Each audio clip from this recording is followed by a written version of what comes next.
De volta com o Correio Debate. No mês passado, duas ações de demarcação das terras indígenas Potiguara e Tabajara avançaram na negociação de um acordo perante a Justiça Federal da Paraíba. Quem vai trazer mais detalhes sobre esses processos é o repórter Oscar Xavier, que está ao lado do Procurador da República, José Godoy. Entre as ações de demarcações de terras que existem na Paraíba, duas delas caminharam e avançaram perante uma negociação junto à Justiça Federal aqui do estado.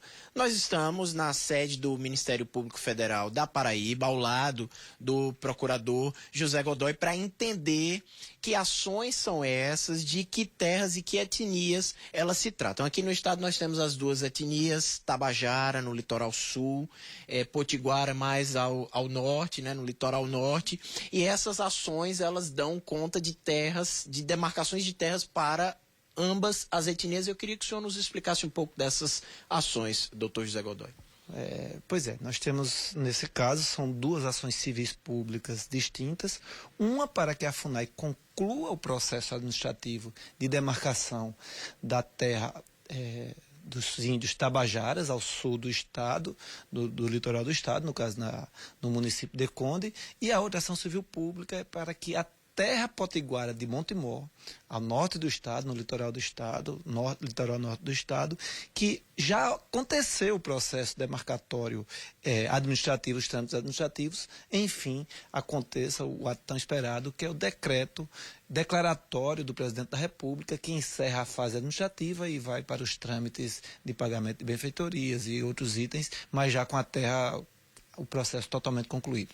Já em relação ao litoral sul, ou seja, as terras da etnia Tabajara, o processo deve caminhar um pouquinho mais lento, mas também tem expectativa boa para uma solução final. Exato. Pensando exatamente como o processo dos Tabajaras, ele se encontra, o procedimento administrativo dentro da FUNAI se encontrava no estágio anterior, não se encontrava num estágio tão avançado como o dos Potiguaras. Nós, em decisão da primeira vara, o juiz nem só determinou que a FUNAI deu o andamento necessário, concluindo relatórios importantíssimos, como o relatório antropológico, levantamento fundiário. Nós voltamos a nos reunir em agosto para ver o andamento que se teve e os próximos passos, na expectativa de que, sabe, esse ano ainda tenhamos um decreto presidencial também declarando a terra indígena dos povos tabajaras e que, enfim, será entregue a esse povo.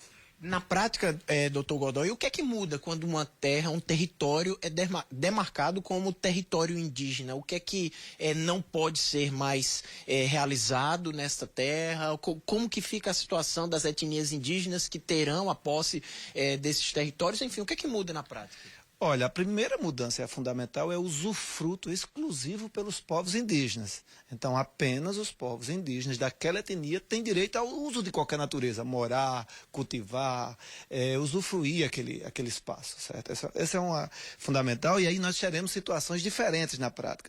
Enquanto a terra indígena potiguara, eles ocupam essa terra mesmo antes da demarcação, porque é preciso as pessoas entenderem que a demarcação ele não é um processo que ele transforma aquela terra em indígena. Já existe uma lei dizendo que essa terra é indígena, ela apenas declara o que já é. Então, no caso da terra indígena potiguara, vai declarar uma terra e na maior parte desse espaço já é ocupada pelos índios. Então, na prática, as mudanças não serão tão grandes. No caso da terra dos Tabajaras, onde eles foram expulsos dessa terra mediante extrema violência, o que vai acontecer é a devolução dessa terra para eles. Uma terra que sempre foi deles, ser devolvidas para que apenas eles façam esse usufruto exclusivo. Como que funciona exatamente a atuação do Ministério Público Federal, uma vez que é a atribuição do MPF, inclusive,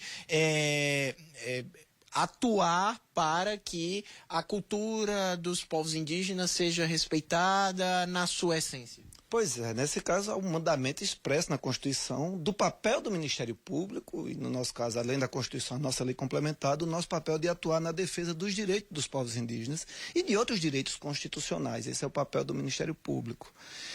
E entre os direitos assegurados aos povos indígenas está lá na Constituição de 88, o artigo 231, que é o direito ao uso de suas terras mediante demarcação. Então, o órgão que faz a demarcação é a FUNAI. Essa demarcação é concluída pelo Executivo Federal com o decreto do Presidente da República. E, vendo que há um descumprimento desse mandamento constitucional, já que a própria Constituição diz que nem só essas terras deveriam já ter sido ser entregue aos índios. Ela determinou que elas seriam entregues 5 anos após a Constituição, ou seja, 5 anos partindo de 88. Temos o ano de 93. Então já há um atraso que vai completar 20 anos. A atuação do Ministério Público Federal é para que esse atraso cesse. E, enfim, a população tem acesso a um direito fundamental para a sua reprodução física, cultural, que é fundamental, que é um povo que faz parte do patrimônio histórico e cultural da cultura brasileira e da formação dos povos nacionais. Ok, conversamos aqui com o Dr. José Godoy, que é procurador do Ministério Público Federal na Paraíba. Dr. José Godoy, muito obrigado pelos esclarecimentos, pelas informações. Oscar Xavier, para o Correio Debate.